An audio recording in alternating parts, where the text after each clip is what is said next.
तो इसमें हम लोग यही बोल रहे थे कि जो हमारा मोटरसाइकिल है वो अनरिकॉर्डेड थी और अभी हमें वो आइडेंटिफाई हो गई है, तो इसको आप लोग वैसे ट्रीट करिएगा जैसे इंक्रीज इन असेट्स होती है, ठीक है। तो नॉर्मल सी जनरल एंट्री होगी, रिवैल्यूएशन क्रेडिट हो जाएगा और मोटरसाइकिल जो है वो डेबिट हो जाएगी, ठीक है सर। रिवैल्यूएशन अकाउंट में फिर ये क्रेडिट साइड में चली जाएगी। इसके अलावा इसमें एक पॉइंट है, पॉइंट नंबर 7, इसमें लिखा है the work of reconstitution was assigned to firms auditor.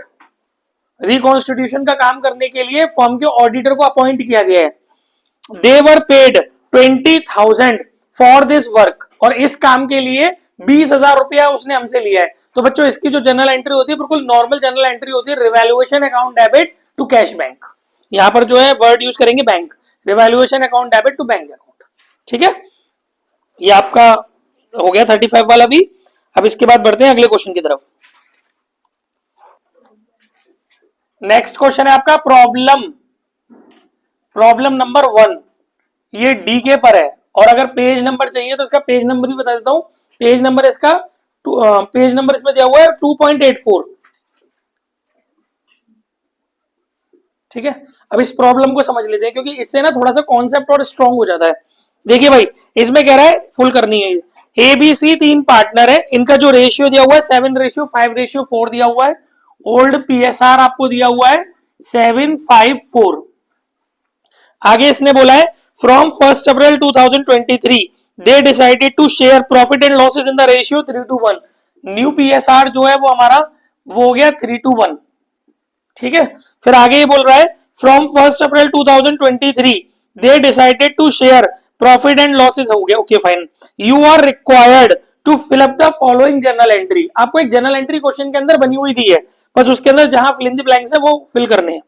तो आपको एंट्री दी हुई है एज कैपिटल अकाउंट डेबिट, और इसके आगे आपको डैश दिया हुआ है, और इसमें लिखा है 20 capital account debit, 20 capital account debit, इसके आगे भी आपको डैश दिया हुआ है, और यहां लिखा है इसने क्वेश्चन में लिखा हुआ है टू सीज कैपिटल, और इसके आगे आपका लिखा है 7,200। आपको बोला है कि इन दोनों फिल इन द ब्लैंक्स को फिलअप करना है। देखो गाइस, आप समझो कि ये जो एंट्री है, देखो इसकी नरेशन भी दी हुई है क्वेश्चन के अंदर, वहां लिखा है एडजस्टमेंट फॉर गुडविल, तो आप समझ गए कि ये जो एंट्री है वो गुडविल की है।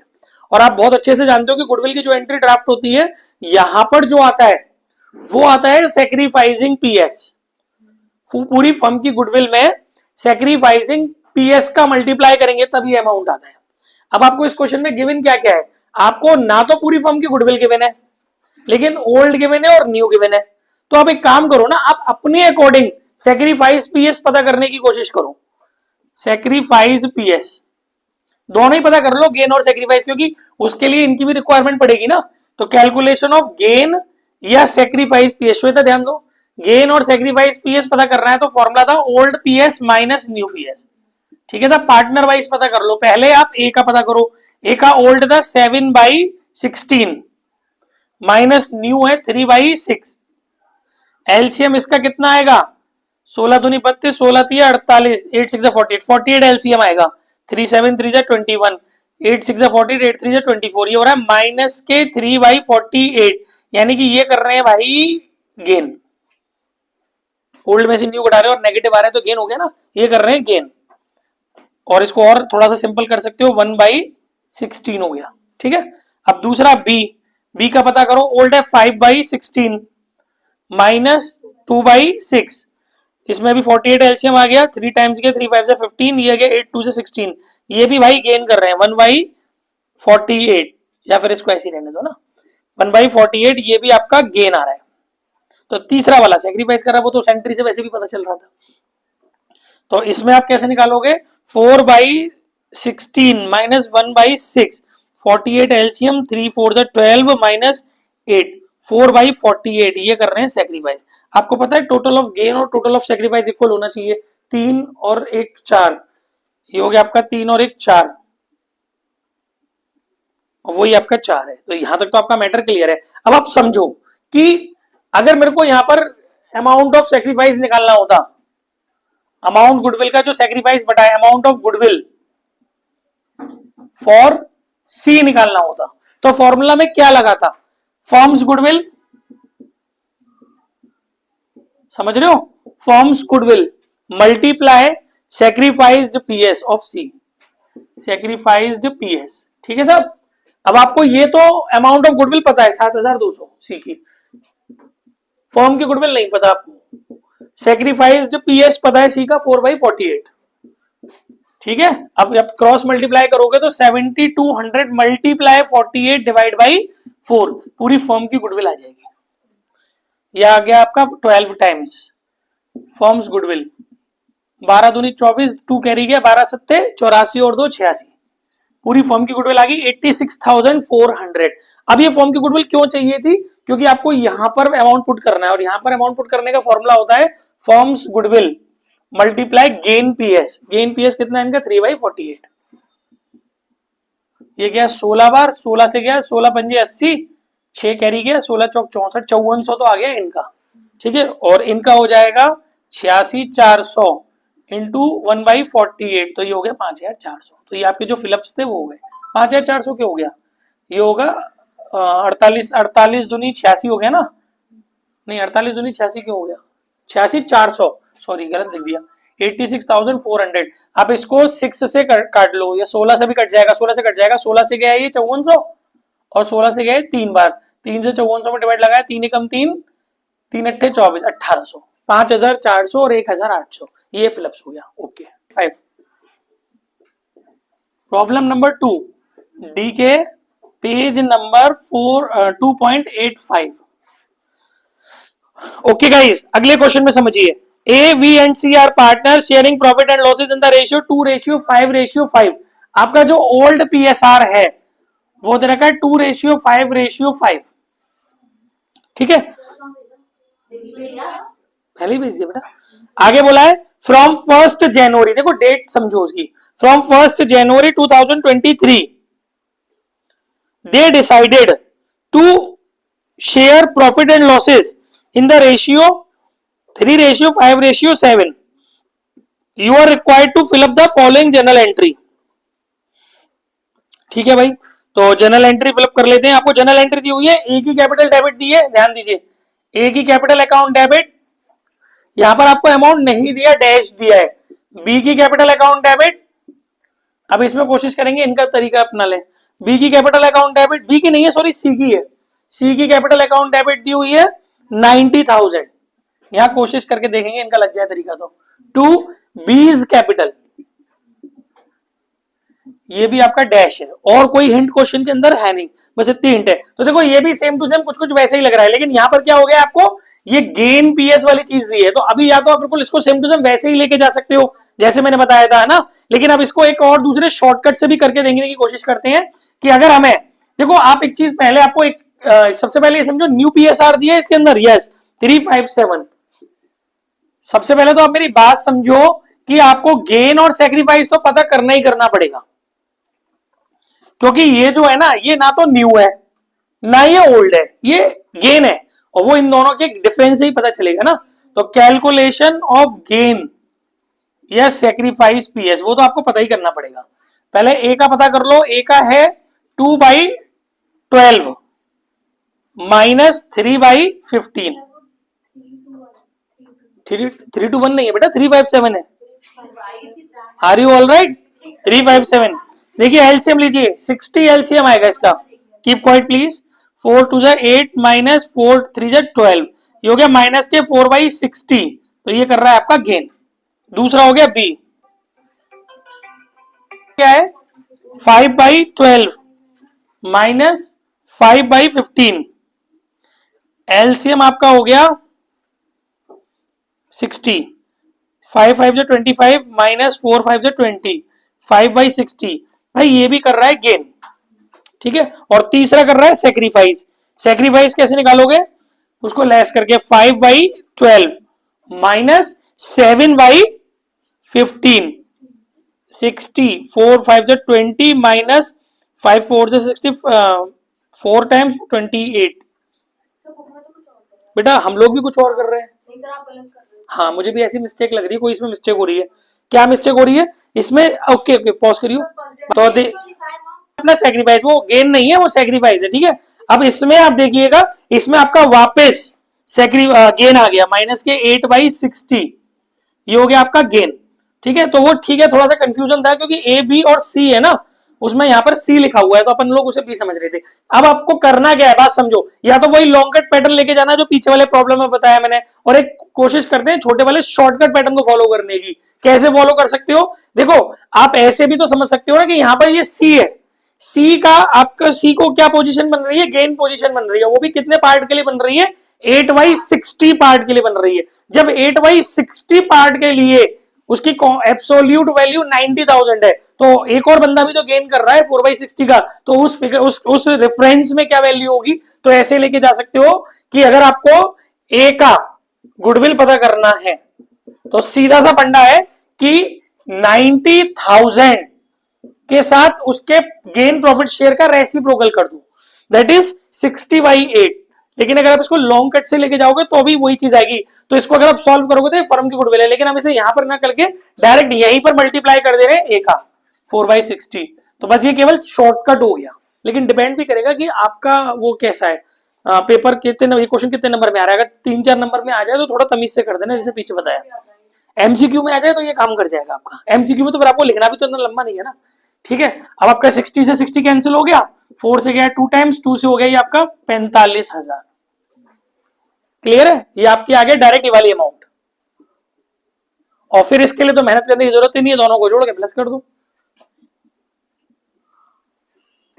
और अगर चेक भी करना चाह रहे हो तो वही सीधा सीधा फंडा निकलेगा। अगर चेक भी करना चाह रहे हो तो 90,000 इंटू 60/8 मल्टीप्लाई 5/60, 8 से कितने टाइम से आएगा, 8 से तो जा नहीं पाएगा, 4 से चला जाएगा ना, 2 से गया 4 बार, 4 से गया 45,000। अब ये गया 2 टाइम्स, ये गया 22,500। अब ये गया 2 से 22,500 का आधा कितना हो गया, 10,000। ठीक है गाइस, तो ये इसके बाद यहां से सॉल्व करने के बाद मैंने यहाँ पे शॉर्टकट दोबारा लगा दिया है, पीछे थोड़ी सी मिस्टेक हो गई थी, वीडियो में देख लेना। 90,000 इंटू उसके गेन शेयर का रेसिप्रोकल इंटू ए का गेन शेयर, तो आपकी वैल्यू आ जाएगी 60,000 ए के लिए गुडविल की। ऐसे ही बी का निकालोगे, या तो आप इन दोनों को ऐड करके यहाँ 1.5 लाख रख सकते हो, और अगर ऐसे पता करना चाहते हो तो 90,000 इंटू बी, जो आपका सी है उसका गेन शेयर का रेसिप्रोकल मल्टीप्लाई बी के सेक्रीफाइस प्रॉफिट शेयर से मल्टीप्लाई करेंगे, तो आपको बी के लिए, बी को सेक्रीफाइस करने के बदले उसकी गुडविल मिल जाएगी। ठीक है, इतना ही था इस क्वेश्चन में। नेक्स्ट क्वेश्चन है गाइस, नेक्स्ट क्वेश्चन है अपना एग्जाम्पल 23, टीएस ग्रेवाल। देखो ये फुल करना है, ध्यान से सुनो क्वेश्चन। आशी, किरण एंड मधु, बात नहीं करे बच्चों, Aashi, Kiran and Madhu are partner sharing profit and losses in the ratio 3:2:1। They decided to share profit and losses in the ratio 2:1:3. With effect from 1st April 2024, they also decided to record the effect of the following revaluation without affecting the book values of the assets and liabilities by passing an adjustment entry. तो इसमें आपको net effect निकालना पड़ेगा और उसके बाद कल वाले पैटर्न के अकॉर्डिंग आपको एडजस्टमेंट एंट्री करनी पड़ेगी। यहाँ पर आपको लैंड एंड बिल्डिंग की बुक वैल्यू दी है, रिवाइज्ड वैल्यू दी है, प्लांट एंड मशीनरी की दी है और सन्ड्री क्रेडिटर्स की दी है, लिखा है pass the necessary adjustment entry. अब आप पूरा क्वेश्चन जब सॉल्व कर रहे हो ना तब आपको पता चलेगा, बाकी अगर आप ऊपर से इसको देखोगे तो लगेगा कि सर ये तो कल वाला ही क्वेश्चन है, बिल्कुल कल जैसा ही पैटर्न है। लेकिन इसमें जो एक यूनिक पॉइंट है बेटा वो ध्यान से समझो क्या है। जब आप इस क्वेश्चन का नेट इफेक्ट निकालने जाओगे ना, इस बार इस क्वेश्चन का जो नेट इफेक्ट आएगा वो नेगेटिव आएगा। आपका जो नेट इफेक्ट इस क्वेश्चन में आएगा जब आप इसको सॉल्व करोगे तो वो आएगा माइनस के 30,000, आपका बेटा माइनस के 30,000। और ध्यान रखिएगा जब आपका नेट इफेक्ट नेगेटिव हो जाता है तो आपकी जनरल एंट्री जो अभी इतनी देर से आप कर रहे थे, एडजस्टमेंट एंट्री जो आप कर रहे थे वो रिवर्स हो जाती है। यानी अभी आप कर रहे थे गेनिंग पार्टनर की कैपिटल डेबिट कर रहे थे और सैक्रिफाइसिंग पार्टनर की कैपिटल क्रेडिट कर रहे थे, लेकिन अब बाकी पूरी कैलकुलेशन वैसे ही होगी। गेन पीएस से मल्टीप्लाई करेंगे इसको और सैक्रिफाइस पीएस से मल्टीप्लाई करेंगे, लेकिन सैक्रिफाइसिंग पार्टनर की कैपिटल इस बार करेंगे आप डेबिट और गेनिंग पार्टनर की कैपिटल आप करेंगे क्रेडिट। यहां पर दो सैक्रिफाइसर है, आशी और किरण। जब आप क्वेश्चन सॉल्व करोगे तब आपको पता चलेगा। तो इस बार उनकी कैपिटल क्रेडिट ना होकर के डेबिट होगी, और एक गेनर है मधु, उसकी कैपिटल आपकी डेबिट होगी, वो क्रेडिट होगी। पहले डेबिट होती थी, अब क्रेडिट होगी। रुक जा, मतलब बोलने के चक्कर में गलत हो जाता है मुझे, पहले भी हम कैलकुलेशन में कोई ना कोई बोला होगा। मेरा फोकस पकड़ जाता भाई अपने क्वेश्चन में। समझ में आ गया भाई? कोई दिक्कत ऐसी बात जो नहीं समझ में आ रही हो? अब इसका अब कौन सा था बताना है, ठीक है। देखो बेटा next illustration 21 TS Grewal. Next question अपना इलस्ट्रेशन 21 टीएस ग्रेवाल। और गाइस ये हमें पूरा नहीं करना, केवल इसका पार्ट समझना है। देखो इसने बोला एक point, an expenses of 2000 was paid by the firm for getting the value of land and building certified from a charter for a chartered engineer. मतलब हमने इंजीनियर से अपनी असेट्स वगैरह की वैल्यू को सर्टिफाइड कराया है कि भाई कभी कभी ऐसा भी हो जाता है ना, तुमने कह दी अरे हमारी तो मार्केट में बिल्डिंग की वैल्यू 1 लाख हो गई है, घंटा हो गई है, इस बात का कहीं प्रूफ है, कोई सर्टिफिकेशन है, किसी की ऑथेंटिफिकेशन है कि तुम्हारी बिल्डिंग की कीमत 1 लाख रुपए हो रखी है मार्केट में, तो तुम अपनी बुक वैल्यू को बढ़ा सकते हो। तो उसके लिए कभी कभी सर्टिफिकेशन चाहिए होता है, तो उसके जो चार्जेस होते हैं वो फॉर्म के लिए रिकंस्टिट्यूशन के चार्जेस माने जाते हैं, और उसके लिए बिल्कुल नॉर्मल जर्नल एंट्री हो जाएगी, revaluation account debit to cash bank. ठीक है, आई होप सो समझ में आ गया होगा। वैल्यूएशन ऑफ बिल्डिंग के लिए जो वैल्यूएशन ऑफ असेट्स जो होता है वो रिकॉन्स्टिट्यूशन एक्सपेंसेस के अंदर समझा जाएगा। इस नेक्स्ट टॉपिक है आपका, पॉज करियो। नेक्स्ट है example 2 TS Grewal page number 3.11। Example 2 TS Grewal page number 3.11। ध्यान दीजिए भाई क्या पूछ रहा है वो। देखो ये क्या कह रहा है बेटा, क्वेश्चन के अंदर ये फुल करना है, फटाक से क्वेश्चन पढ़ देता हूं, शायद कुछ अच्छा हो सकता है। Maria, Sarah and Parniti are partner in a firm sharing profit in the ratio 5:3:2. They decided to share profit in the ratio 2:3:5 with effect from 1st April 2024 on the date of change in PSR. The firm had balance, समझिए question समझना ध्यान से, मिस्टी ध्यान दो। Firm had balance in general reserve of ₹1 lakh. मतलब firm के general reserve में 1 लाख रुपए पड़े हुए हैं। आगे कह रहा है it was agreed by the partner that out of general reserve 50,000 be transferred to workman compensation reserve. Claim नहीं, रिजर्व। मतलब आपको अपने जनरल रिजर्व में से 50,000 रुपए वर्कमैन कंपनसेशन रिजर्व में ट्रांसफर करने हैं to meet a claim of worker. कभी भी वर्कर्स का कोई क्लेम विलेम आ जाए, इसके लिए रिजर्व क्रिएट करके रखना है, इफ एनी मतलब कभी आएगा तो। ठीक है, pass the necessary journal entries for distributing general reserve. तो गाइस वैसे तो जनरल रिजर्व को आप ऑल पार्टनर्स में ओल्ड रेशियो में इस चैप्टर में डिस्ट्रीब्यूट कर देते हो, लेकिन यहां पर पूरा जनरल रिजर्व डिस्ट्रीब्यूट मत करना। पहले 50,000 रुपए से रिजर्व टू रिजर्व स्विच कर जाना। जनरल रिजर्व को मतलब एक कॉमन रिजर्व जो है, एक जनरल रिजर्व जो है, रेवेन्यू रिजर्व जो है, उसको एक स्पेसिफिक रिजर्व में कन्वर्ट कर देना। तो पहली एंट्री होगी आपकी general reserve account debit to workman compensation reserve 50,000 रुपए, और दूसरी जनरल एंट्री होगी बचा हुआ जो जनरल रिजर्व है, कोइंसिडेंटली वो भी 50,000 ही है, क्योंकि टोटल जनरल रिजर्व 1 लाख था, 50,000 आपने ट्रांसफर कर दिए, बचा हुआ 50,000 वो डिस्ट्रीब्यूट करना general reserve account debit to Maria's capital, Sara's capital और परनीति कैपिटल ओल्ड रेशियो में। ठीक है साहब, और चाहो तो मर्ज करके एक entry. TS Grewal illustration 2 TS Grewal. Next है इलस्ट्रेशन 2। क्या हुआ? नेक्स्ट है बेटा एग्जाम्पल 2 टीएस ग्रेवाल। ये फुल करना है। ये इसमें कह रहा है Lalit Mukul and Chetan, Lalit Mukul and Chetan are partner sharing profit and losses equally. It was decided that in future Chetan will get 1/5 share in profit. अच्छा ये क्वेश्चन रिपीट हो गया, थोड़ा सा भी पीछे कराया तो उसी टाइप का है, तो चाहो तो कर लेना, चाहो तो रहने देना। इसके बाद अगला क्वेश्चन है प्रैक्टिकल 24 टीएस ग्रेवाल। अब एग्जाम्पल खत्म हो गए, 2-3 प्रैक्टिकल और है, अभी चैप्टर अभी खत्म होता है 10 मिनट में। Practical 24 TS Grewal. बेटा ये फुल करना है, क्वेश्चन पढ़ देता हूं मैं, ध्यान से सुनना। Ajit, Vijit and Sujit are partner in a firm. Old ratio दिया हुआ है 5:3:2, न्यू रेशियो दिया हुआ है 2:5:3। आगे बोल रहा है कि लैंड ब्रैकेट में लिखा है having book value of ₹1 lakh was found under valued. समझो ये गलती होती है पेपर में, was found under valued by 2.5 lakh. अब आप इसको अगर आप इसकी जनरल एंट्री करोगे, अच्छा इसमें आपसे पूछा है कि एडजस्टिंग एंट्री करनी है, तो एडजस्टिंग एंट्री का मतलब आप समझ गए ना कि आपको नेट इफेक्ट निकालना है। तो अब आप जब जानते हो कि जब आप नेट इफेक्ट निकालते हो तो आपको इंक्रीज इन एसेट्स प्लस करना